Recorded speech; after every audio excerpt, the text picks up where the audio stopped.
AM740. Y Radio Rebelde. Alta Radio. Daniel Schnittmann es la voz y la opinión. Periodismo judeo argentino independiente.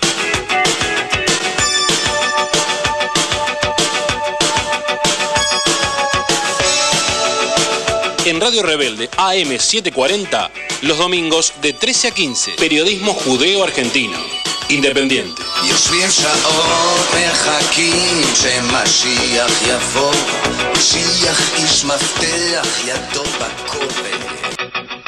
Hola, hola, hola, Shalom Aleichem, paz para todos, ¿cómo están? Esto es La Voz y la Opinión, periodismo judeo argentino independiente desde 1995.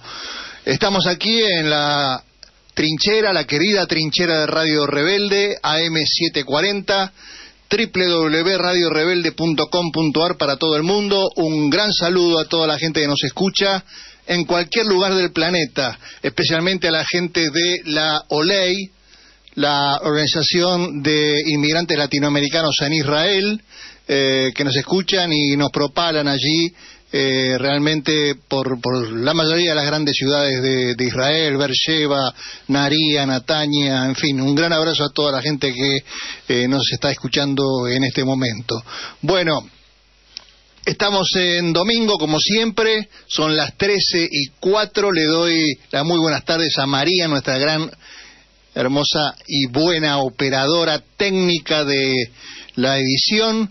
29 de julio de 2018, les decía, son las 13:05 de la tarde, 10 grados de temperatura, día bastante fulero, como de costumbre el servicio meteorológico le erró porque había dicho que iba a salir el solcito para estas horas, así que, bueno, no, día feo por donde lo mires.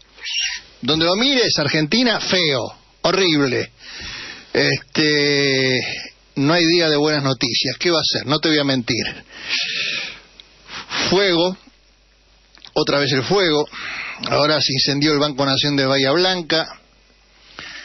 Se incendió la sede de la ANSES en Salta. En ambos lugares hay, o había, documentación sobre los aportantes truchos del PRO. ¿Se acuerdan de Iron Mountain? ¿Se acuerdan? Bueno, en todos estos lados, por supuesto que esto no es casualidad, esto no es un error, como decimos siempre, ¿no? Esto es adrede, y en algunos lados hubo muertos, porque este gobierno cruel, cínico y cipayo, trabaja con las muertes. Ascendió al poder por una muerte, asesinó a un suicida, asesinó a un tal Nisman, que se suicidó.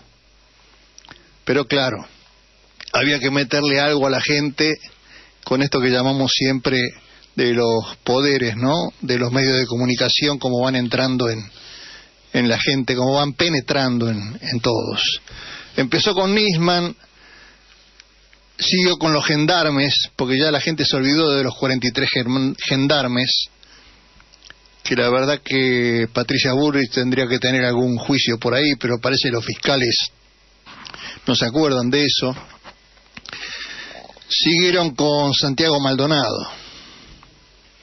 Estamos cumpliendo un año de la desaparición de Santiago Maldonado.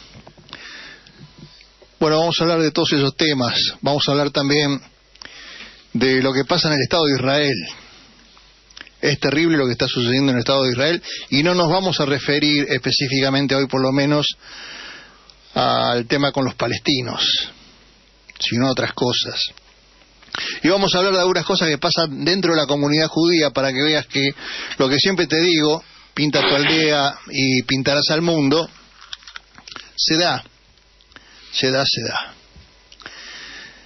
Bueno, a ver, primero quiero decirles que estoy muy contento y para nosotros aquí en La Voz y la Opinión es un honor.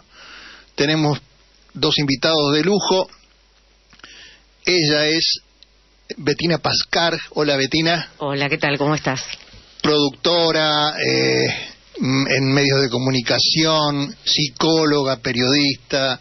Gracias por estar acá, Betina. No, gracias a vos por invitarme, por darme este espacio para charlar.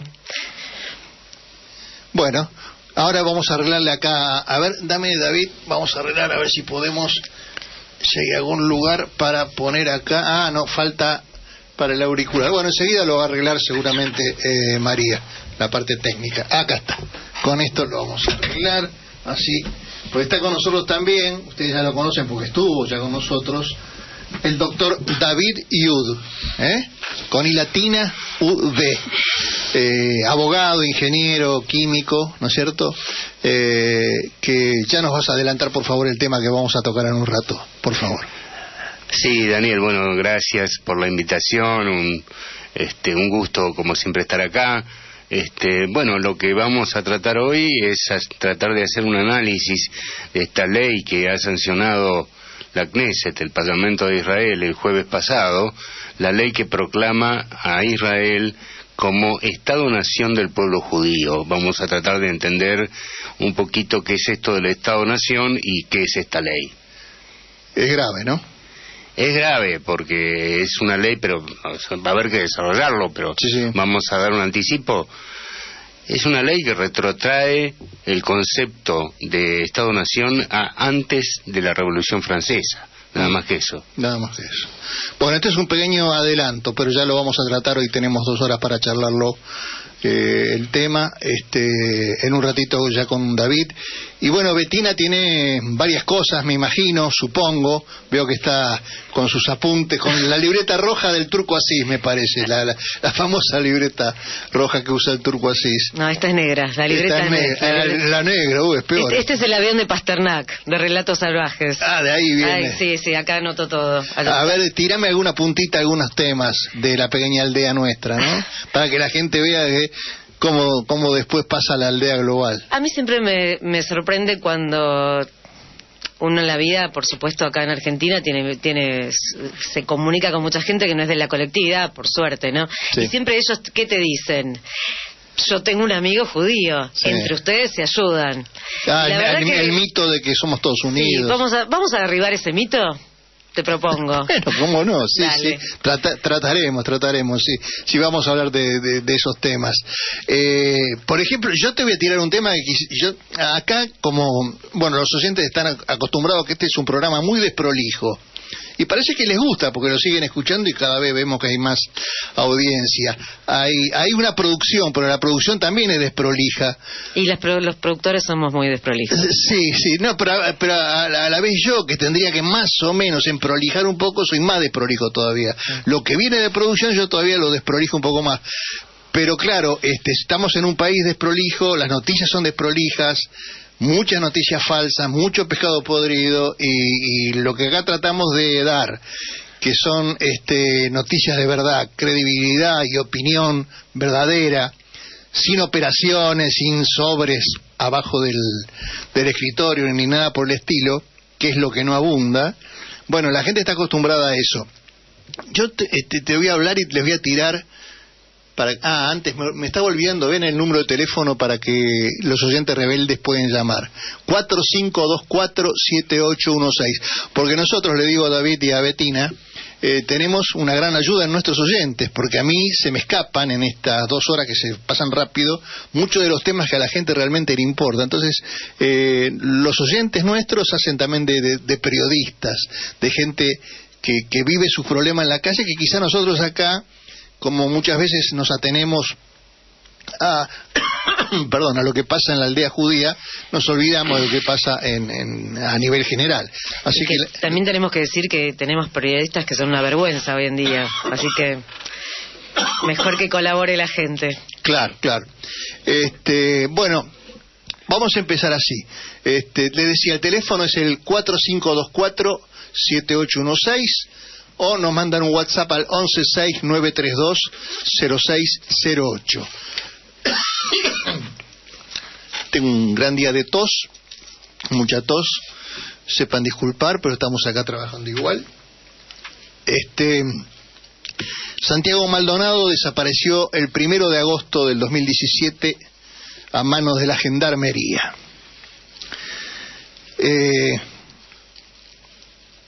Enrique Prueger trabajó en casos muy resonantes en los últimos 30 años y concluyó con que el cuerpo de Santiago Maldonado no estuvo 78 días sumergido en ese lugar y que por lo tanto fue plantado por alguien desde unas horas antes a unos 10 días antes de su desaparición el 17 de octubre de 2017. Decía Prueger, entre otras cosas, que se analizó la autopsia y fallas que son gravísimas.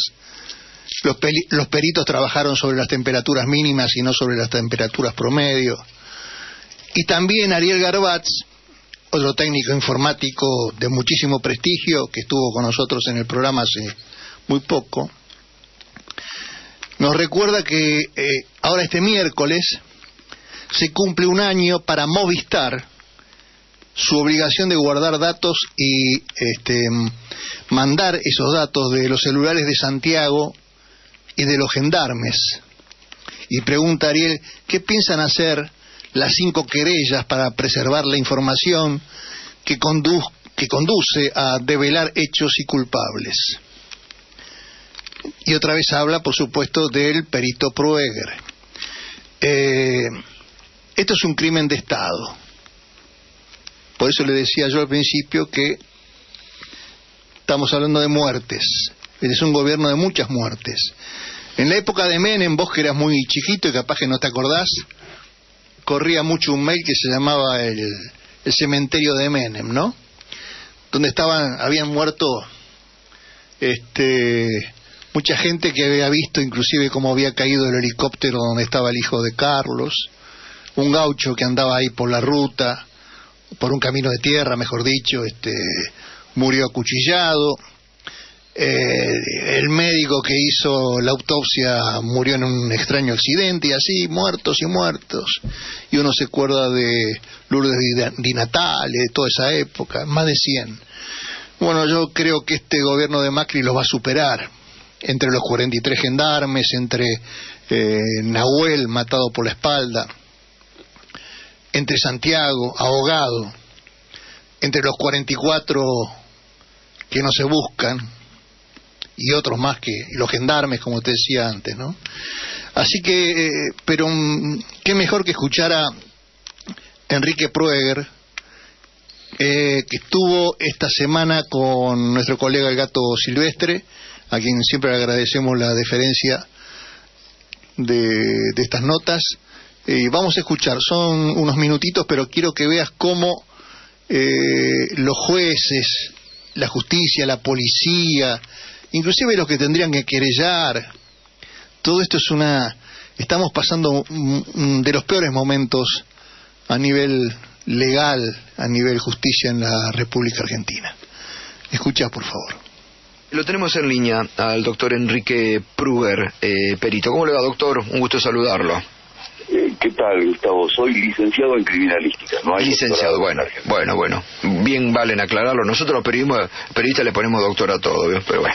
Licenciado en criminalística, muy importante. Bueno, nos estaba interesando mucho este informe que hoy reproduce Adriana Messer, ¿no? Porque, mire, qué preciso. Ayer hablábamos, y anoche no sé si lo vio el programa de la tele, con el abogado de Nicasio Luna, que fue la última persona que vio con vida a Santiago Maldonado y que hace un relato ante la justicia indicando que ven cómo la gendarmería lo llevan apresado a Santiago Maldonado.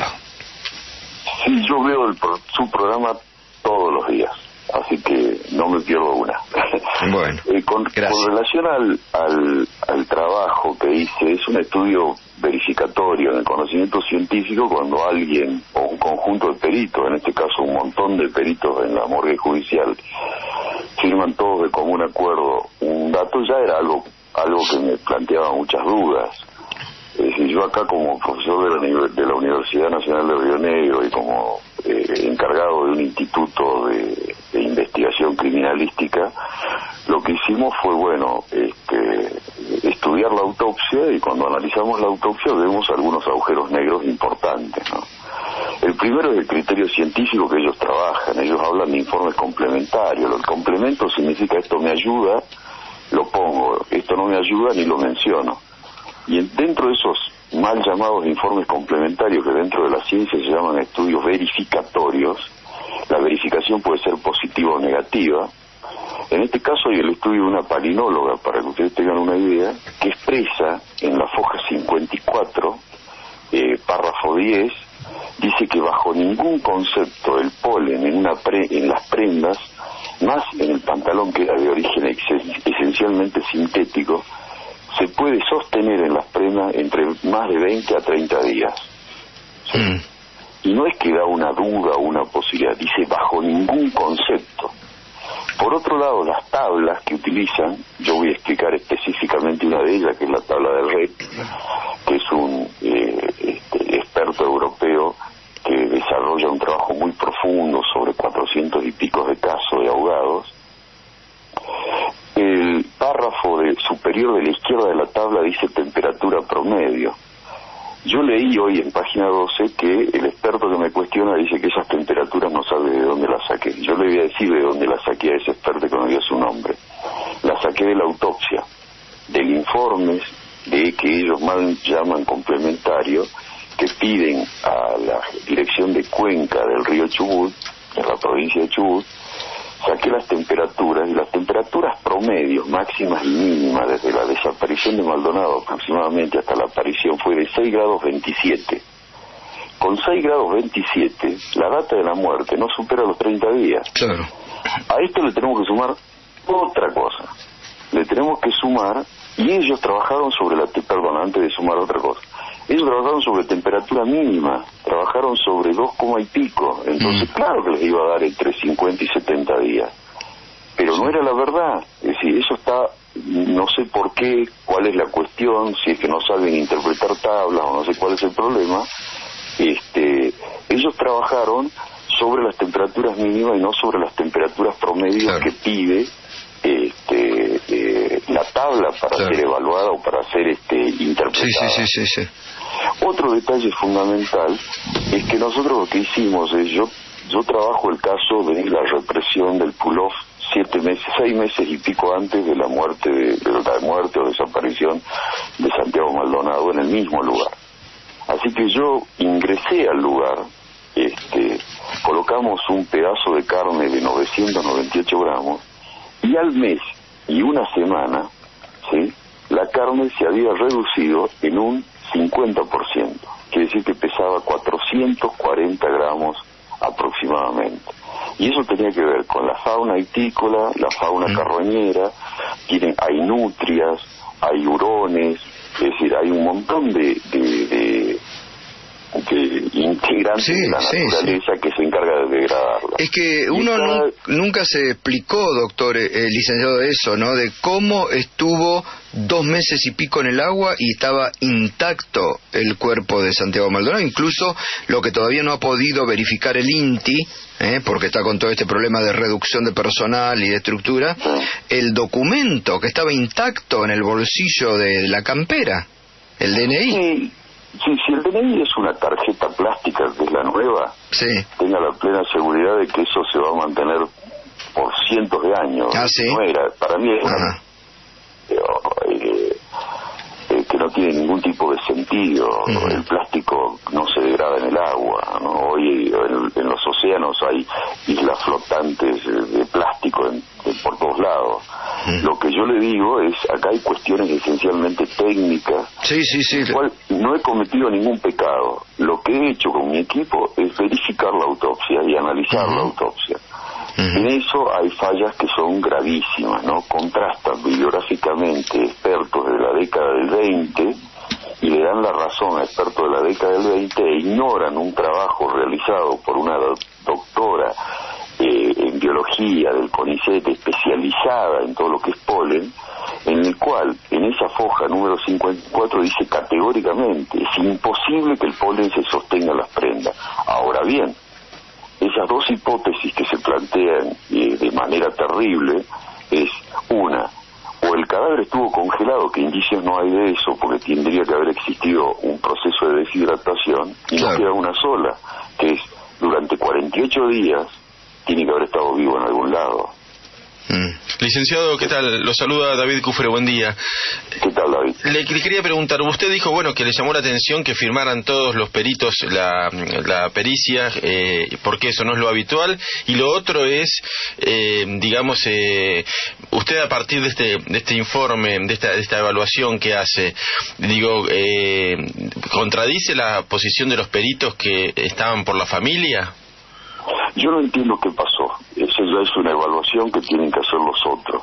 Yo sí te puedo decir que la criminalística, como las mal llamadas ciencias forenses, son ciencias fácticas. Y como son ciencias fácticas, siempre hay alguna hipótesis por verificar en la cual uno puede plantear, yo no puedo firmar esto porque hay verificaciones que no se han realizado, que la misma autopsia lo dice. Y la firmaron. Entonces ese es un problema que te van a tener que preguntar a los peritos de ellos. Esto es como en política, uno ve blanco, el otro ve negro, el otro ve amarillo. Sí, ¿qué pasa? Cuando firman los peritos de la familia, ahí como que le da validez, digamos, por lo menos social, ¿no? Mediática. Exactamente. Yo lo que no entiendo es cómo no vieron este informe de la palinóloga, cómo no vieron que las tablas fueron mal interpretadas. No, las tablas son perfectamente claras, dice temperatura media, y la temperatura media era de 6 grados 3, y le aclaro al experto que dijo que no sabe de dónde saqué la temperatura, le saqué del informe de autopsia, que tiene 104 páginas. No, ahí la abogada de la familia y el mismo Sergio Maldonado han cuestionado esto, ¿no? De que tantas veces se rastrilló, pasaron por el lugar, cuando se produce la desaparición, el río tenía poco caudal en ese momento, ¿no? Es decir, que esos cuestionamientos están hechos, ¿no? Y lo que uno no entiende desde el sentido común, Enrique, es esto, ¿no? Un cuerpo 2 meses casi y pico en el agua y no va a tener ningún rasguño, va a estar intacto. Esto, digamos, del sentido común, usted lo está explicando de una forma científica con el conocimiento que tiene, pero del sentido común llama la atención, ¿no? Sí, por supuesto. Yo soy de la zona. A mí la cordillera la conozco de memoria y los ríos patagónicos también. Primero hablaron de crioconservación. Si hubo crioconservación fue en una heladera, porque los ríos patagónicos no se congelan y hacemos patinaje sobre hielo. Claro. Los fenómenos tanatológicos, y hay otro detalle que no se tienen que olvidar desde el punto de vista científico. Le tomaron huellas dactilares, lo identificaron por huellas dactilares, no por ADN. Uh-huh. Y el guantelete de piel, ¿no es cierto?, se desprende entre 15 y 20 días. Quiere decir que todos los informes verificatorios confirmaron que la data de muerte era imposible que fuera entre 50 y 73 días, como dicen, la mala interpretación de las tablas y la ignorancia, haber ignorado el dictamen de la palinóloga que decía es imposible que el polen se sostenga más de 20 a 30 días. Está claro.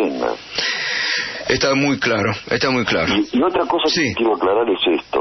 No se necesita, el conocimiento científico no es que la cantidad gana como si fuera un partido de fútbol. Acá firmaron 50 y le tengo que creer a los 50 o a los 28, no sé cuánto, ¿no? Y acá hay uno solo loco que está diciendo lo contrario. No. El conocimiento científico tiene verificación de datos, por supuesto, información. Yo lo que estoy planteando, y yo no hablo de las personas, porque acá va a pasar algo, y gracias a Dios no con ustedes. Después van a tratar de ningunearme por lo que acabo de expresar o lo que salió publicado en Página 12, que reconozco todo lo que se dice en Página 12. Primero salió en un medio local acá.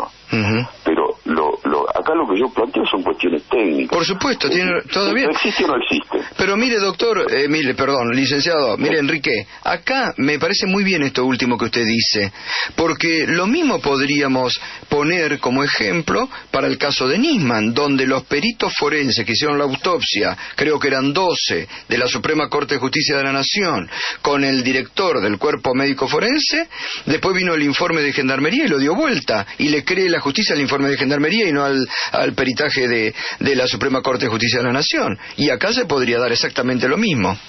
Claro, yo en este caso, en el caso de Nisman, yo estoy absolutamente convencido que Nisman se suicidó y que el trabajo de Gendarmería es un desastre. Y tiene razón. Pero a pesar de todo eso, en el caso de Maldonado, lo que hicimos dentro del ámbito científico es revisar la autopsia. Claro. A ver, Esto es posta lo que están diciendo. La primera duda es 50 que se ponen de acuerdo. ¿Y existen instancias de revisión sobre esa pericia, digamos, así como se hizo en el caso de Nisman, o ya no es posible? En el conocimiento científico todo trabajo es verificable, todo trabajo es revisable. Si el conocimiento científico es comunicable. Si el conocimiento no se comunica, nunca va a avanzar la ciencia. En este caso hay cuestiones esencialmente técnicas. Yo no estoy hablando si los peritos son malos, gorditos o lo que sea, no. Estoy hablando cuestiones esencialmente técnicas en las cuales digo, esto no está bien.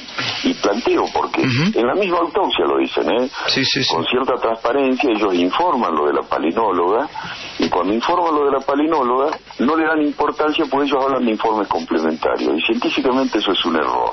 La ciencia moderna lo que habla es de verificación. Mario Bunge, que alguna vez creo que estuvo en tu programa, Mario Bunge, Mario Bunge, que es un epistemólogo reconocido a nivel mundial, Mario Bunge dice, el conocimiento científico es verificable, quiere decir que puede ser, el resultado puede ser positivo o negativo de la verificación, y eso puede fortalecer la hipótesis de origen o puede destruirla. Pero le tenemos que dar importancia. Totalmente. En este caso, la prueba lo que hace es agarrar al dictamen de los 50 peritos y tirárselos a la basura. Esto no es entre 50 y 73 días. ¿Se entiende lo que digo? Sí, perfecto. Enrique, la verdad que muy claro, le agradezco, y vamos a tratar esta noche de hacer usted está en Neuquén en este momento, ¿no? Yo estoy en Neuquén y en reposo, lamentablemente. Bueno. No, pero puedo moverme. Bueno, vamos a tratar de hacer alguna comunicación bien. Bueno, muy bien. Esta era la entrevista que le hizo Gustavo Silvestre. Espero que hayan escuchado. Si les quedó algo no muy claro, lo pueden volver a escuchar en Radio CUT. Googlean un poco, CUT Radio CUT, La Voz y la Opinión, 29 de julio. Es toda una historia de encubrimientos. Este gobierno, especialmente, ¿no? Encubrió todo, inventa todo, es toda una gran estafa. Mientras tanto, todo lo que está archivado, todo lo que los puede comprometer, está ardiendo, se quema, arde.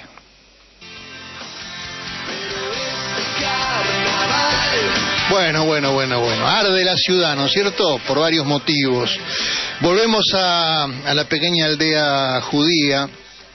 Estamos en La Voz y la Opinión, hacemos periodismo judeo argentino independiente, y nosotros tenemos nuestros delincuentes, nuestros dirigentes delincuentes, ¿no? Ahora se cumplieron 24 años del atentado a la AMIA, ya lo hablamos la semana pasada, y la DAIA, la Delegación de Asociaciones Israelitas Argentinas, que se autoproclama nuestra representante o la representante de los argentinos judíos aquí en Argentina, junto con FOPEA, entregaron un reconocimiento al valor y a la memoria de todos aquellos periodistas que cubrieron el atentado en el mismo lugar de los hechos en aquel momento, ¿no? Entonces la DAIA juntó a unas 80, para ellos, personalidades, una mezcla grosa, repugnante, que la gran mayoría gente sin ningún valor y sin ningún decoro, y que no hicieron nada en su momento para reflejar la verdad de lo que pasó. Entre ellos Daniel Santoro, Santos Biasati y tantos otros. Pero, y ahí es donde la voy a consultar a Betina Pascar, que está con nosotros. Que es sobreviviente de la AMIA, además. Además, sos sobreviviente de la AMIA, exactamente. Ahora no vas a contar esa historia, perdón, se me había pasado. Tengo mucho para contar. Pero en este tema, también, en este homenaje que entregaron placas, está todo filmado, lo pueden googlear, en la página de DAIA está. Le entregaron este premio a un ex dirigente comunitario, preso hasta hace unos días por proxeneta. La información salió hace 2 años, 2016, ¿no? Que había sido premiado por el INADI en su principio también. Detuvieron a dirigente de la AMIA por manejar varios prostíbulos. Se trata de un empresario de la rama inmobiliaria y la justicia lo acusó de ser jefe de una red de prostitución. Daniel Olkenitsky es el nombre. Se hace llamar doctor, en realidad no es doctor, no es licenciado ni nada. Era el dueño, quizá lo siga siendo, de la cooperativa Villarreal. Una cooperativa que era uno de los tentáculos que tenía el Banco Mayo de Rubén Beraja. Y estaba preso, no sé, y ahora sale, y en este video que muestra la DAIA, sale en primera plana, detrás en la foto principal de la entrega de premios, le están entregando este premio. Este hombre tenía, creo que un programa, creo que en Radio Argentina, en algún momento, Israel en Buenos Aires. Esta es la DAIA, ¿no? Es la DAIA de Beraja, la DAIA encubridora de los asesinos de la AMIA. Y la DAIA después que recibió nuestro amigo Claudio Abruj. Exactamente. La DAIA, director ejecutivo de Claudio Abruj, director ejecutivo de Rubén Beraja, actual secretario de Derechos Humanos de la Nación. Claro. ¿Qué hacías Prócer, vos? ¿no? Sí. ¿Qué hacías vos? ¿Trabajabas en AMIA? No, en DAIA. ¿En DAIA? En la Fundación Amigos de la DAIA. Ah, esa es la fundación que junta dinero para diferentes obras. Sí. Sí, recaudaba fondos para, o sea, hacía eventos en el Colón y recaudaba fondos ¿para qué? ¿Para claro, qué? ¿Para qué, che? Sí. ¿Para qué era? No sé. Yo la verdad que era bastante más chica y más idealista y más pelotuda. ¿Se pueden decir malas palabras? No, está prohibido. Ah, bueno, era muy pelotuda en esa época, porque todo lo prohibido yo lo hago, además. Por eso.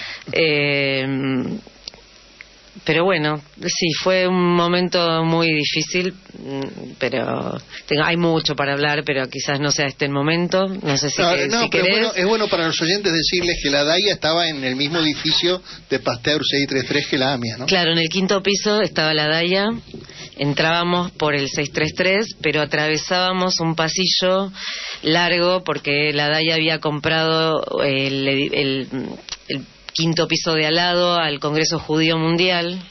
Por eso es que, de hecho, yo todavía cuando visito el Pasteur, el edificio donde estaba mi oficina quedó intacto, porque atravesábamos un pasillo. ¿Ese que da a la calle Uriburu atrás? No, está sobre Pasteur, pero es el edificio de al lado donde no pasó nada, porque el 633 es el que voló. Sí. Mi oficina quedó en mi computadora. Yo ese día, como me había recibido de psicóloga, había dos veces en la semana que llegaba más tarde. Y ese día era uno de ellos. Pero bueno, el viernes anterior nosotros nos despedimos todos hasta el lunes y no hubo lunes. Sí. Pero bueno, fue muy muy complicado porque nos llevaron al edificio donde funcionaba, ya no existe, que era mi escuela también, el Rambam, en Ayacucho, y nos dijeron que no había pasado nada, que teníamos que seguir trabajando, y la verdad nosotros no funcionábamos con la cabeza de los israelíes, y había pasado algo muy grosso. Sí, los israelíes están acostumbrados y siguen para adelante. Sí, bueno, nada, fue muy terrible y después yo me enfermé, gracias a Dios, que me enfermé y no estuve yendo y después renuncié porque los que sobrevivieron después se enfermaron y se murieron. Sí. Y bueno...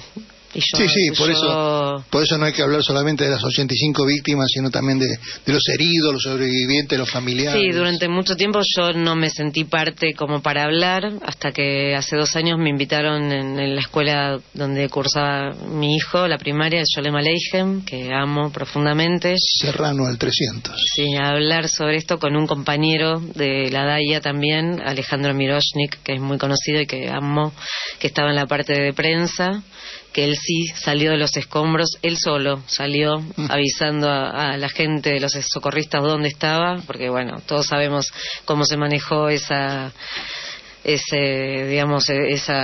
manera de rescatar con la gente sobre los escombros, y bueno, además también mucha injusticia con todos los sobrevivientes y con todos los con toda la investigación, ¿no? Ya que hablamos de Nisman y de Maldonado y de todo, hay muchas dudas también respecto de eso. A mí cuando me dicen que Nisman es la víctima 86, yo me pongo muy loca porque no estoy de acuerdo con eso. Que me perdonen quienes piensen distinto, pero bueno, para el que estuvo ahí, para el que habló después con Abruj, yo lo fui a ver porque yo trabajo ahora, después me fui a vivir a Israel, volví, me separé, bueno, un montón de cosas, y después trabajando en el gobierno de la ciudad lo fui a ver a Abruj, y qué horror, qué personaje, Dios, siniestro. Así que bueno, nada, mejor. Esas son las experiencias. Realmente no merece mayores comentarios. Porque... No, pero es muy bueno justamente lo que vos decías al principio, eso de sacar un poco el mito de que somos todos unidos, todos pensamos igual. No, acá hay un grupo de dirigentes que están en nuestra comunidad desde hace muchísimos años, que hacen negocios, que no les importa nada de lo que le pasa al judío de a pie, que encubrieron el atentado, y si vos encubrís un atentado es porque sabés que no son los verdaderos asesinos. Por supuesto. Los que vamos siempre al acto desde el principio, los que creímos, los que estuvimos cuando Beraja estaba en el palco junto con, bueno, no lo vamos a nombrar a ese presidente porque ya sabemos que también traía mala suerte, Méndez, los que vimos cuando fue abuchado, los que estuvimos en el acto del 97 del paraguas, claro.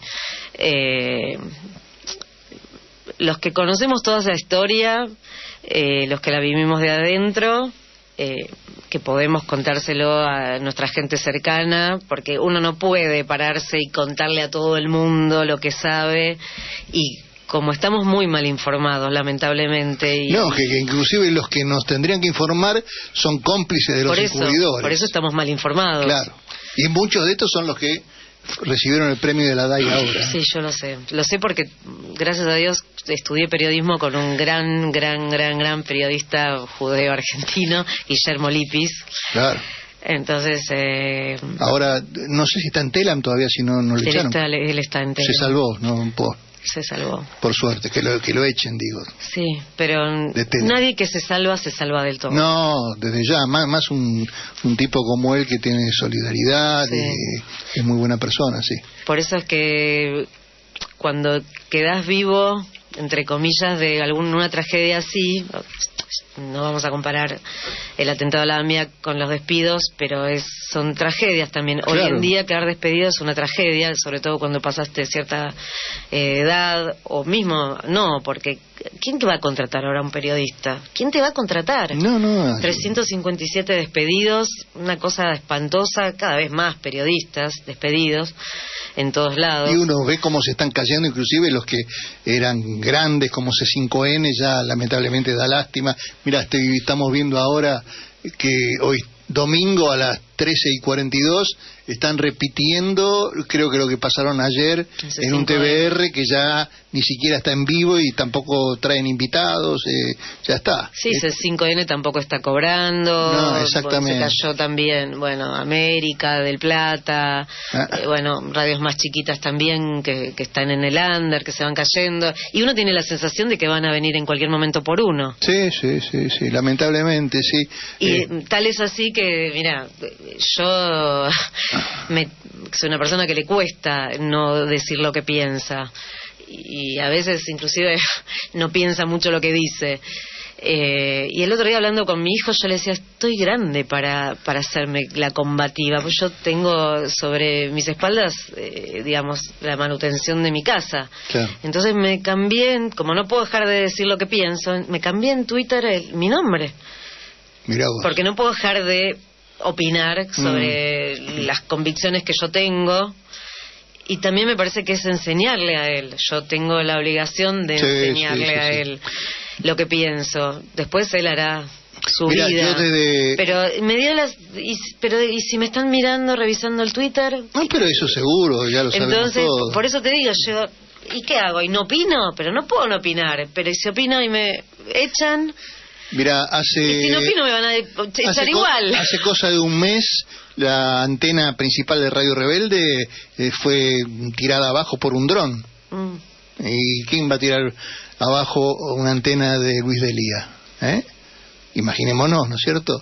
En mi caso personal, bueno, ni hablar. Yo estuve en televisión varios años, amenazas más de adentro que de afuera, te puedo decir.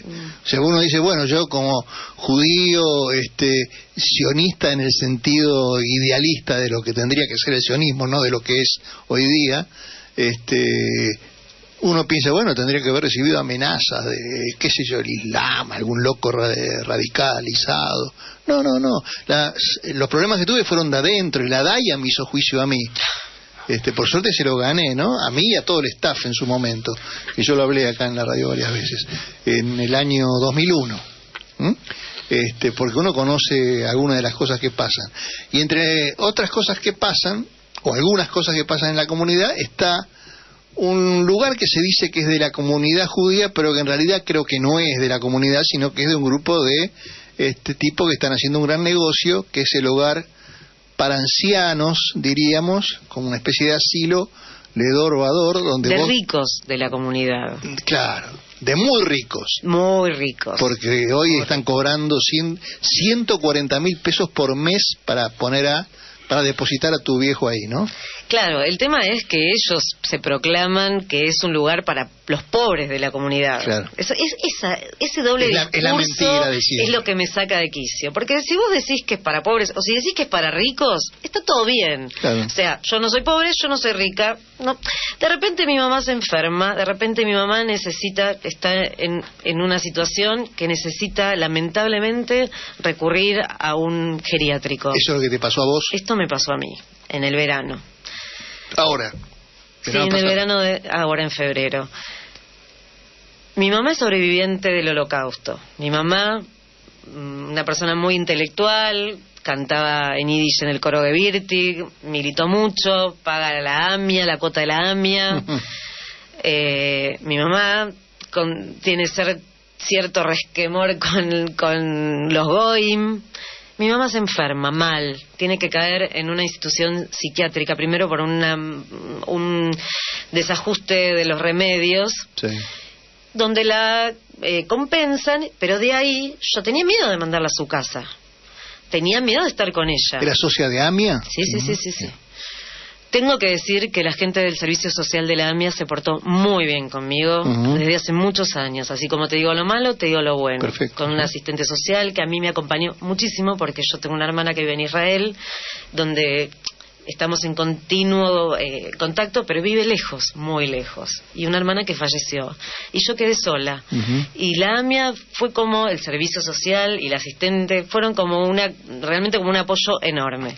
Y busqué el apoyo de Dorvador también en este momento, digamos. De este asilo para sí, porque mayores. Mi mamá, ¿qué la voy a mandar? ¿A un lugar de Goim que ella odia? A mi mamá, que es sobreviviente del Holocausto. ¿Vos dónde la vas a mandar? Quiere estar dentro de la gente de su comunidad. Obviamente. De hablar de las cosas en común. Y hablando con mi hermana es muy legal, es muy derecha, entonces me dicen, yo conocí a gente de la parte directiva. Me dicen, no, vos andá y vos decile la verdad, lo que nosotros ganamos. Yo trabajo en el gobierno de la ciudad, no soy millonaria.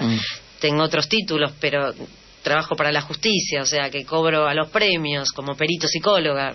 Claro. Te digo la verdad, yo digo la verdad, sí. Cosa que no es común tampoco, ¿entendés? Entonces nos manejamos con la verdad, pero la verdad no nos daban pelota. Entonces mi mamá tenía que salir de ahí porque era iatrogénico estar en un lugar psiquiátrico donde ya realmente estaba compensada para salir, pero no podía volver a su casa. Nos fueron engañando, maltratando, dejando de contestar los mensajes. Entonces fuimos tocando a gente que conocíamos, que yo conocía de haber trabajado en Hebraica, porque yo trabajé en todas las instituciones de la colectividad judía, en todas, en todas, creo que no me faltó ninguna. Y de repente, bueno, cuando ya teníamos el contacto más alto, que era Alejandro Kladniev, el presidente, el que dice que es ninguno se va a quedar sin su lugar y todo, y que nos había prometido que mi mamá iba a entrar, y nos mandaban cartas, más o menos como que Dorvador era Disney. Yo le decía a la directora, realmente no me digas que es Disney, porque va a un geriátrico. Y yo tenía testimonios también de gente donde me decían, es un lugar difícil, es un geriátrico, o sea, yo misma me había ido a presentar en un momento como voluntaria para un trabajo, o sea, es un lugar. Yo lo conozco bien, Betina, con Betina Pascar estamos hablando. Es muy bueno en cuanto a hotelería. La hotelería es buena.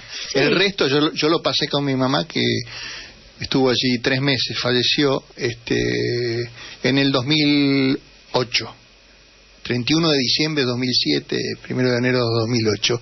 Y realmente era cuando recién lo habían inaugurado, hacía poco tiempo, y realmente fue desastroso. Bueno, yo también hablé con gente que me decía, es gente muy difícil. Sí. Yo cuando me fui a postular, el trabajo era de coordinadora para las familias, pero también tenés que fijarte que los viejitos tengan las medias iguales. Pero no hay una enfermera que se fije eso, o sea, y es mucho lo que se cobra. Sí. A nosotros... Mi hermana vino a Israel para enfrentar esa situación, nos pedían todo lo que podíamos. Sí. Tuvimos que hacerle a mi mamá de PAMI, mi mamá era el italiano, aportaba el italiano, aportaba a PAMI, aportaba su departamento, o sea, no era que iba gratis, pero parece que no alcanzaba. Entonces... A último momento, te la quiero hacer corta, ¿no? Pero a último momento, todo esto ya habíamos pasado por el hogar Beit Zion de Flores, que también es un lugar así lindo. Ahí nos dijeron que no había subsidios. Habíamos pasado por Vida Linda, ahí tenés que vender tu casa y ese no es nunca. El de Belgrano, sí. De Belgrano, o sea que se te van acortando los lugares que son más o menos donde uno quisiera que vaya su mamá, sí, digamos, para poder estar bien.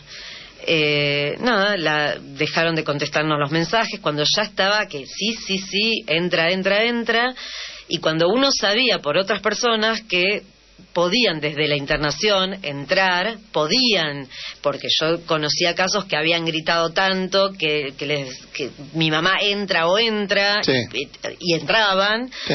Pero bueno, parece que nosotras no habíamos gritado lo suficiente, mi hermana no grita, yo ya estaba en un estado realmente muy de un deterioro físico, psicológico, porque son 2 meses que vos vas y venís con mails, y además uno tiene otros problemas también. Sí. La verdad estaba muy mal.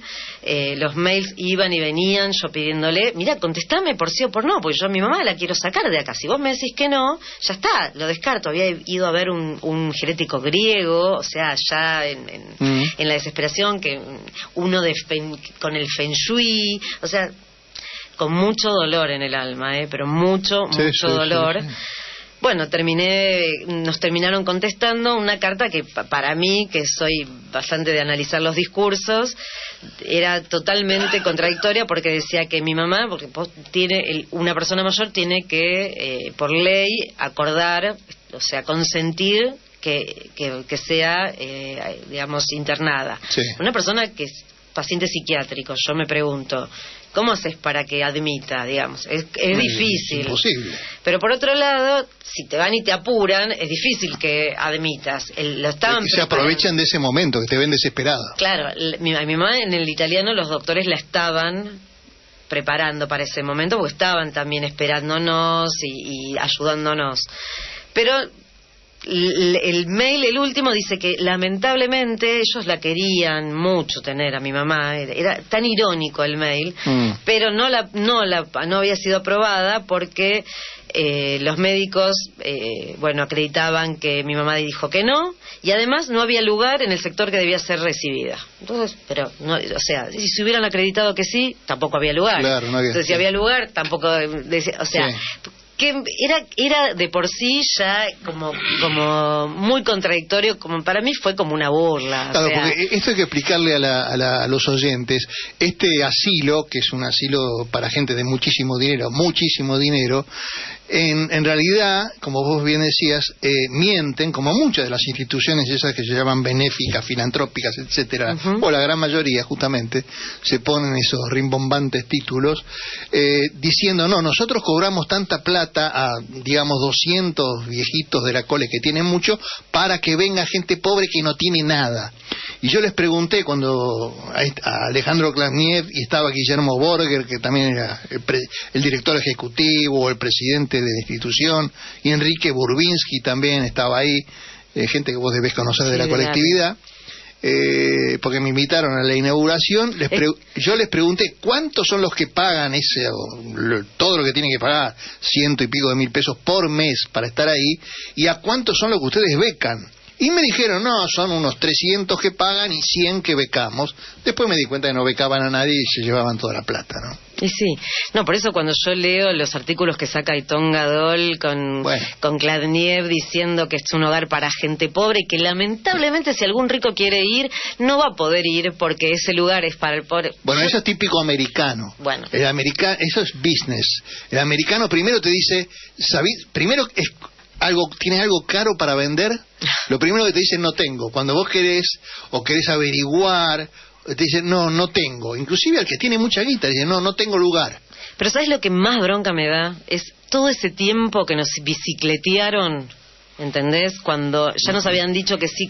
Claro. O sea, me hubieras dicho, no, tu mamá no va a entrar, no tenés la plata que nos... O sea, no me engañes, ¿entendés? Sí. No seas tan hijo de puta, Sí. porque yo estoy sufriendo, mi mamá está sufriendo internada en un lugar. Y entonces al final, bueno, yo logré, te digo la verdad, y te pueden dar fe los que estaban alrededor mío, el estado que yo estaba realmente muy mal, muy físicamente y psicológicamente muy mal, también peleando en el italiano por un subsidio y bueno, finalmente logré ponerla a mi mamá en su casa, que en ese momento había estado alquilada, y le puse 2 cuidadoras y yo tengo ahora la felicidad que mi mamá me dice que está feliz en su casa, que ella ve por la ventana la avenida Rivadavia, y yo cada vez que ella me dice eso, ¿sabes? Claro. La felicidad que yo tengo, Por supuesto. y les dije a ellos, la verdad, ustedes no son dignos de que mi mamá hubiera ido ahí. No sé, el día de mañana que mi mamá esté peor, mi mamá todavía es autoválida, tiene problemas, digamos, de memoria. Te digo Pero por las bueno. dudas, hay algunos otros geriátricos que son de gente privada de la colectividad, chiquitos, pero son bastante buenos, ya en privado te los voy a nombrar si algún día necesitas esto, porque esta gente se aprovecha justamente. Primero destruyeron lo que había, que era el famoso asilo para Bursaco. ancianos y niños de Bursaco. Lo destruyeron, se robaron todo. Ellos sí que se robaron todo. En Bursaco, un lugar extraordinario. Después destruyeron el hospital israelita, se lo llevaron también. O sea, todo lo que era comunitario de verdad, todo lo que forjaron nuestros abuelos, bisabuelos, los gauchos judíos, etcétera, etcétera, por lo que uno lucha, por lo menos por lo que uno quiere honrar su apellido. Bueno, estos son los que se aprovecharon de todo eso, entonces lo privatizaron. Pero esto viene ya desde la época, digamos, de Rubén Beraje y compañía. Ahí, en los años 70 y pico, cuando se empiezan las cooperativas de crédito y todo eso, que terminaron todos fundiendo a la gente, terminaron algunos en bancos que fundieron a otra gente, y terminaron algunos en el gobierno, como ahora está pasando, y eso lo estamos sufriendo todo, porque cuando Abrujo, Bergman o Wolf mismo hacen sus tropelías comprando armas en Israel o Estados Unidos, la pagamos todo. Así que es muy difícil. Pero bueno, esto es para que la gente que no es de la Cole sepa lo que nosotros sufrimos en nuestra aldea, ¿no?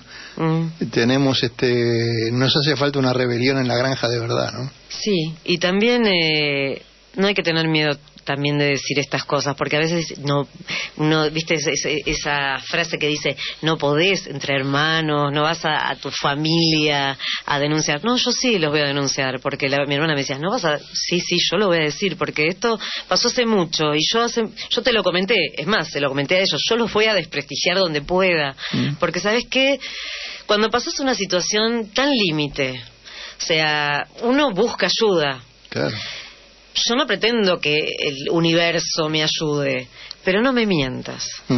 Tan básico como eso, no me mientas. Sí.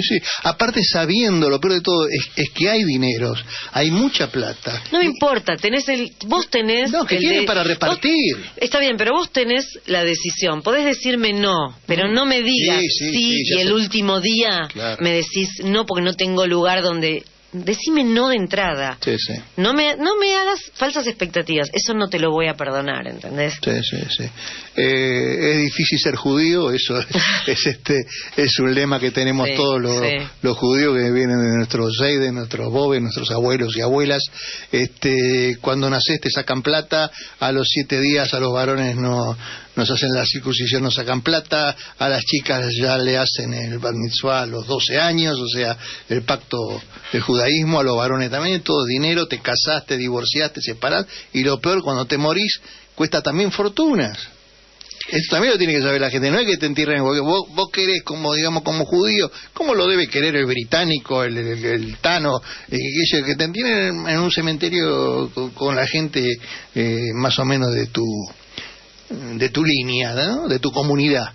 Y también se están perdiendo eso, me parece ya. Bueno, claro, lo que han conseguido es esto. Primero, una gran asimilación, que la gente se pudra, como vos, como yo y como muchos que nos pudrimos. Yo solía ir a un templo de vez en cuando y la verdad que no voy más. Prefiero tener línea directa con el de arriba, agradecerle. Pero que obvio, que vas a ir a un templo si tenés a un Cohen Sabán. Claro. Religioso ortodoxo. Que sí, de dudosa reputación, ¿no? Sí, ya no, ni siquiera dudosa, ¿no? Que se quiso sobrepasar con esta Esmeralda Mitre que también es de dudosa reputación, pero bueno. Pero no es, ahí no me meto porque no es de la cole. Yo dejo otros programas de La Rebelde que se metan con eso. Creo que hoy la lleva Mirta Legrand, justamente. ¿Sí? Sí, claro. Bueno, merecida, ¿no? Gracias, Betina, enseguida la seguimos. Gracias a vos. Bueno, me dice María que hay muchos llamados, ¿no? Hay unos cuantos. Vamos a ver la otra realidad, vamos a poner una separación. La real realidad. La real realidad, la verdad de lo que pasa, y después ya estamos con el doctor David Diuti y vamos a hablar de un tema también muy, muy, muy complicado, que habla del Estado de Israel y una especie de apartheid sudafricano. A ver la gente. Adelante.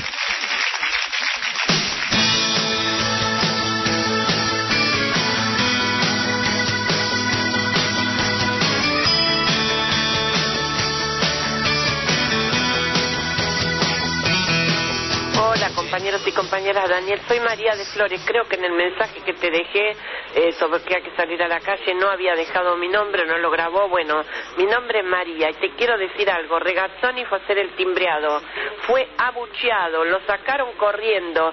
Les dice, pero no podemos hablar. Sí, ¿qué querés que hablemos? ¿De la fuga de capitales? ¿De lo que se están robando en el ANSES?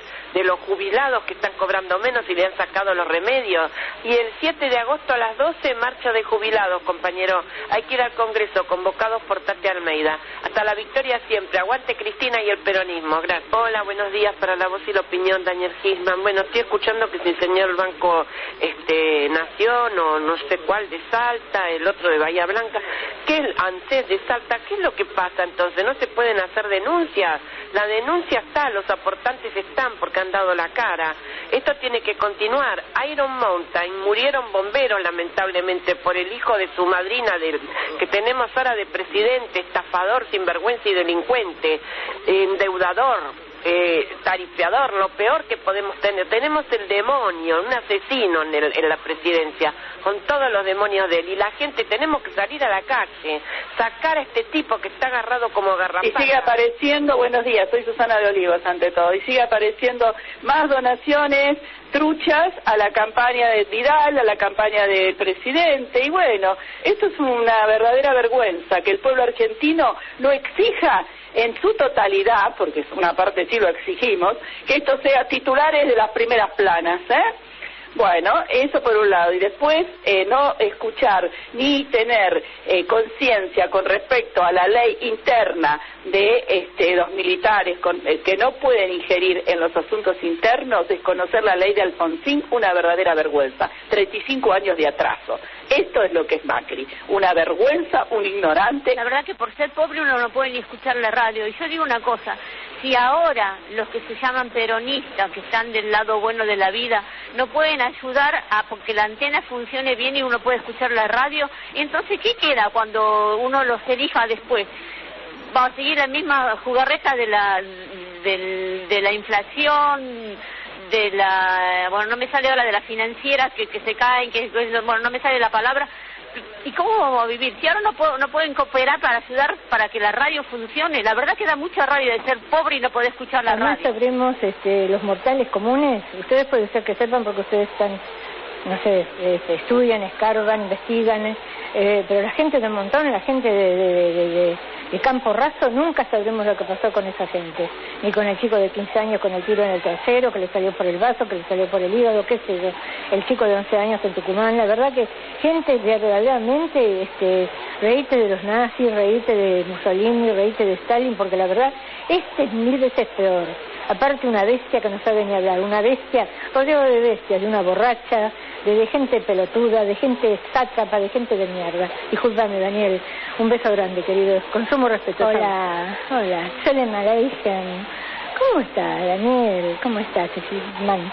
Luisa de Mataderos, ¿cómo estás, tesoro? Yo te dije 2 horas son muy pocas, así que andé estudiando eso y el domingo hasta las 6 de la tarde, querido, vamos, moviendo el culo. Y en cuanto a lo que vos estás contando, estoy escuchando al señor que está dando este informe sobre Maldonado sí lo han matado ignominiosamente y después le han hundido la cabeza en el agua, como una especie de muerte deshonrosa. Al hijo de puta no le gusta el agua, mete la cabeza en el agua, algo así traduzco yo en todas las muertes que han hecho esos hijos de puta, los 44 de submarino, que nunca se va a saber. ¿Qué tal? Soy Estela, de acá de Barracas, y bueno, a mí me gustaría saber, si Santiago Maldonado estuvo 78 días abajo del agua, ¿cuántos días estuvo su documento que estaba intacto?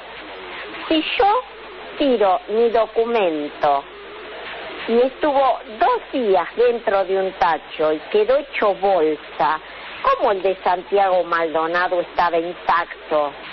Yo no lo puedo creer.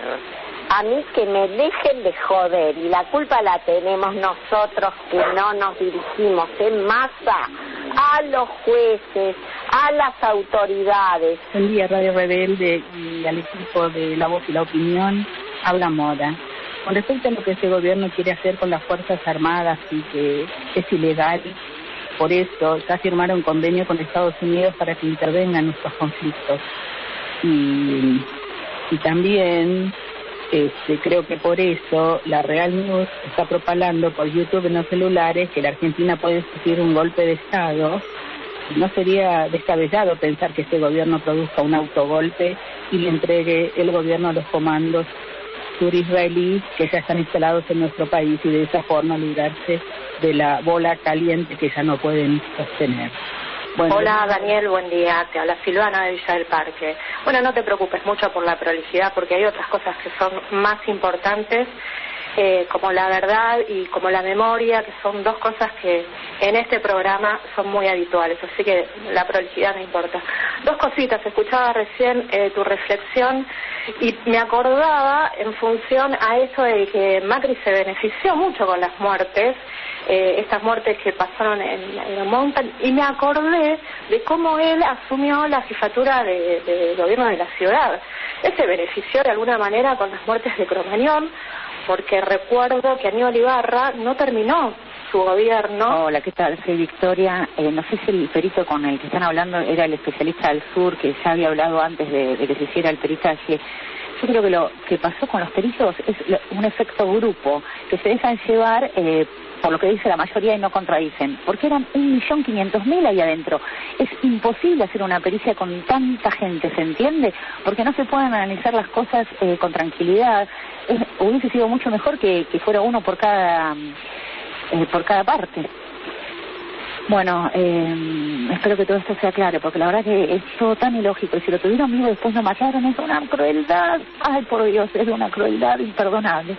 Gracias. Hola compañeros, compañeras, buenos días, habla Claudia, para decirles que además de los muertos que conocemos, los que enumeramos, etcétera, etcétera, están todos los anónimos que están muriendo todos los días en las calles, en los asentamientos, por hambre, por desnutrición, los chicos, todo eso también es parte de esta política que está matando a la gente. Así que tengámoslo en cuenta, porque si no siempre nos quedamos reducidos a un grupo, ¿sí? Un abrazo. Sí, nuevamente Claudia, porque me olvidé decirles una cosa que yo tengo la sospecha hace mucho, ¿qué pasa con los cuerpos? ¿Qué pasa con los cuerpos que recogen? Porque hubo un programa hace mucho tiempo sobre las morgues en los hospitales.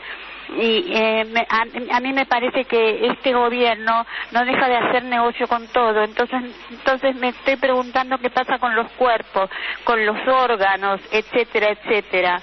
Es macabro, pero es así porque esto es el macrismo. Un abrazo. Bueno, muchas gracias. Hay más llamados, les agradezco, pero muchísimo. Te voy a aprovechar, Bettina Pascara, vos sos psicóloga, dame un pequeño análisis de lo que piensa la gente, ¿no? Y a mí me parece que la gente está con mucha bronca y con poco espacio para poder manifestarse, ¿no? Porque lo que hablábamos antes, estamos muy mal informados, los medios en general de comunicación nos venden cosas que no son reales.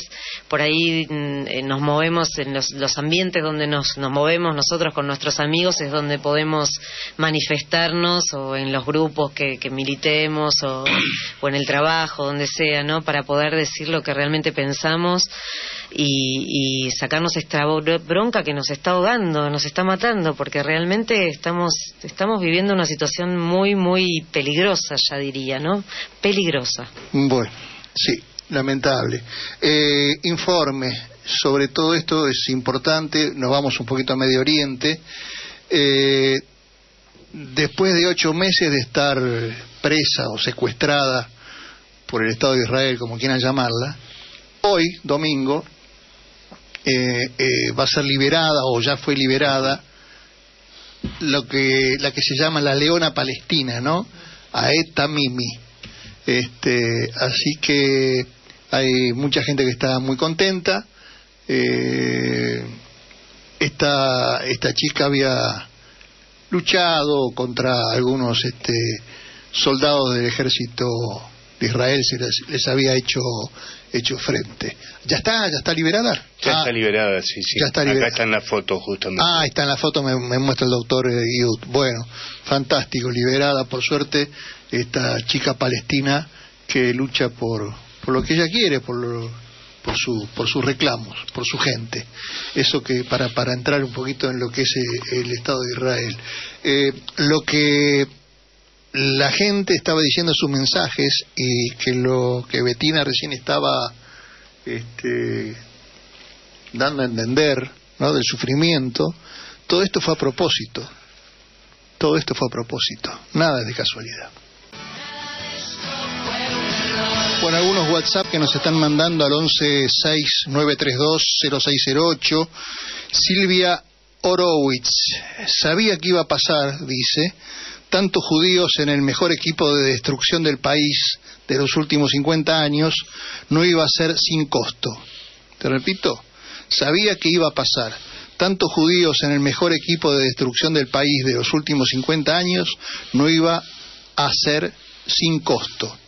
Esta semana recibí un mensaje de un desconocido, no lo puedo transcribir porque lo borré inmediatamente, pero era algo así como: ¿estás contenta de la vuelta del Fondo Monetario Internacional, judía sucia? Lo trajo Duhovne, que es ucraniano y paisano como vos.